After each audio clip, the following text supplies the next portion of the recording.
Welcome to Buy, Hold, Sell. My name's Matthew Kidman, and today I'm joined by Roger Montgomery from Montgomery Funds and Ben Rundle from NAOS, and we're talking headlines.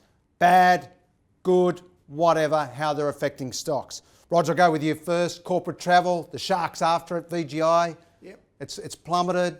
Buy, hold or sell at this point. Some of what they've thrown at the company has stuck. Admittedly, they over-exaggerated their footprint. Arguably, they could have been a little bit more transparent with their revenue recognition, but I don't think the company is damaged. I do think that this is a temporary setback for them. The problem is that 70% of their earnings comes from overseas acquisitions, and they've got to show some organic growth. Having said all of that, they're really expensive. I value them at about $1.2 billion and they're trading at 2.4. So sell. So it's a sell. Ben, it's been an interesting couple of weeks. They're back in suspension. We'll see what happens tomorrow. Buy, hold or sell. I've got a hold on corporate travel. I agree with Roger. I don't think the company is in terminal decline off the back of this. There's been a few things uncovered which maybe raise a few alarm bells, which the company needs to tidy up. But for me, it's a hold for the time being. Okay, let's go to the other end of town, the big end of town, BHP. All good headlines. They're giving us lots of money, lots of franking. Buy, hold or sell. I'm going to have to sit on the fence with BHP because we don't do anything in resources, so I couldn't say anything particularly insightful about the stock. So hold. It's going to have to be a hold for me.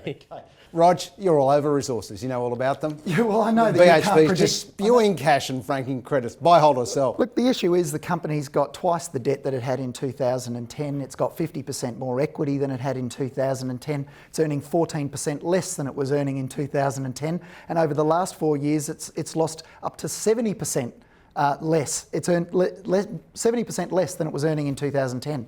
So in order to profit from this company, you need to be very, very successful at predicting the iron ore price.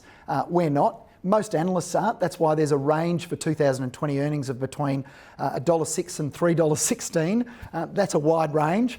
So I'm starting to feel like it's a sell. Look, if you own it already, you probably hold it because there's a transition of money moving from financial assets to commodities. For that reason, you probably hang on to it. But otherwise, I wouldn't have owned it in the first place. So I'd just say hold. Okay, let's talk about former market darling, AMP.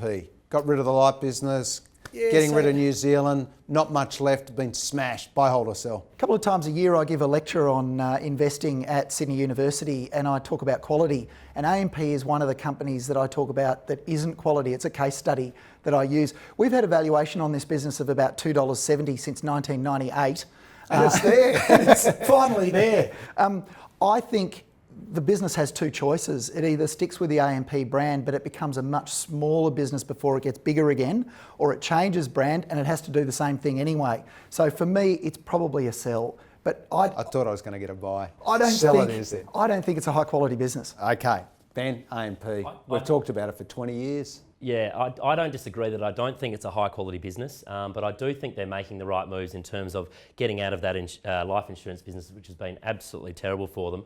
The reason that I think it's a buy, which is obviously completely against Roger, I might regret that, but I think that the balance sheet is going to be much stronger. They'll return some cash to shareholders, and I don't think it'll be listed in 12 months' time. I think someone will knock it off and see the value inside the business. So I'll go against consensus and say a buy. Okay, let's stay bullish. We're on a roll now. Yeah. What's the stock that maybe it's a bit under the radar that has had some good headlines that the market's not giving full value to? I think Cleanaway is one that you can own. I mean, it's not incredibly cheap, but I think the management team has done an exceptional job with the core Cleanaway business, and they recently acquired Tox as well. And in that liquids, particularly post-collection waste removal, the competitive pricing between Tox and Cleanaway had been exactly that, very competitive. So I think that now those two businesses together, we're going to see some pricing power in the business. The management is first class, and I think they'll be able to deliver value on that acquisition, so I think you can buy it. Okay, Rog, under the radar, something's going well, it hasn't got the credit? Probably under the foundations of the house, Reece Plumbing. I think it's probably the highest quality business listed in Australia. They've managed to increase their profits without ever raising $1 of capital from shareholders. There is a cyclical element to it, but they've bolted on or they've added a US business, which I think the market is underappreciating. Management don't make very frequent acquisitions and they're incredible allocators of capital. I think they know something that the rest of the market doesn't, and the recent 20%, circa 20% sell-off in the share price represents an opportunity. Don't worry about the headlines. Ask these two gentlemen to take the long view.